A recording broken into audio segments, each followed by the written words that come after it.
So the final, very important element of our beings is our soul. Just like the mind and body, we need to be very protective of our souls and what we choose to allow in and what we choose to keep out. The best way to protect our souls is by prayer. Prayer is simply the communication between you and God. Who better to protect us than the Creator of the universe? There are several ways to pray, which I will list on my website, but I'd like to start with the following exercise. I want you to repeat the following words. Lord, make me better. Okay, your turn. Lord, make me better. Ta-da! You just prayed. I find that people are sometimes intimidated by prayer. They feel as though that they might not be doing it right. Just understand, there is no wrong way to pray. God loves you and simply wants you to show up. You know, I recently picked up a book entitled The Circle Maker by Mark Batterson. He speaks of the following. The enemy of our souls is known as Satan. So when we lose a battle, the enemy wants us to give up. But if you keep trying, you are not failing. The only way to fail is to stop trying. If you're still trying, even if you're failing, you're succeeding. God is honored when you don't give up. God is honored when you keep trying. So continue to bring God in the middle through prayer and pray boldly.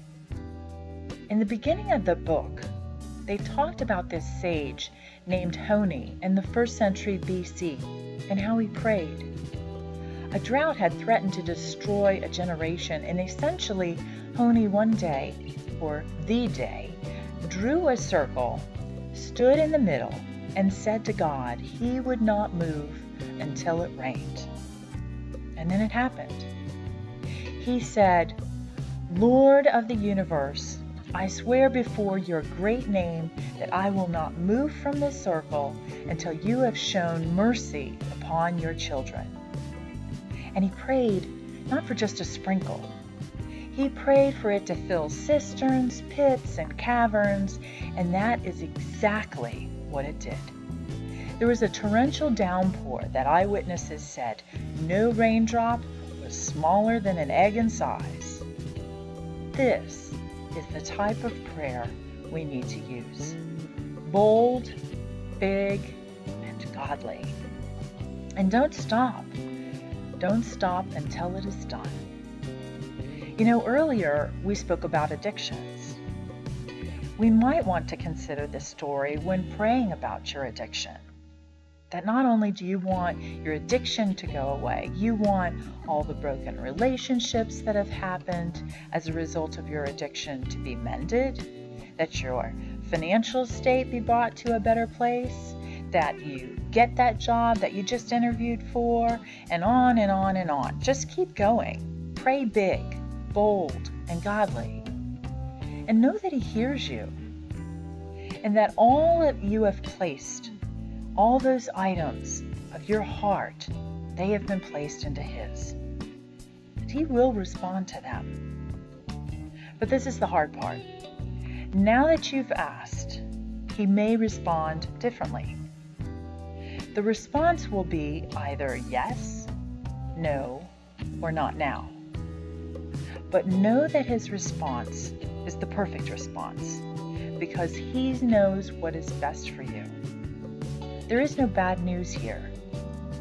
It can be hard to understand the response right away, but you will almost always come to that aha moment when you realize why this or that happened or why not. Ultimately, we will come to the realization that His plan was the better way than ours, and that He comes up with something that we couldn't have possibly imagined as a solution on our own. He simply knows best, and we have to trust that with every fiber of our being. I hope that you will take the time to explore the different types of prayer on the website and I am certain that you can find one or even two that work well for you in your life. I often think that prayer could be one of the solutions to world peace. Think about it. If everyone is praying, we would have peace, a personal peace. And if everyone has a personal peace, does that mean peace for all? I don't know the answer to that question, but I have to say, I think we're getting pretty close. So, are we fit yet? What I can say is that we are all on our way to being fit. That's the blessing.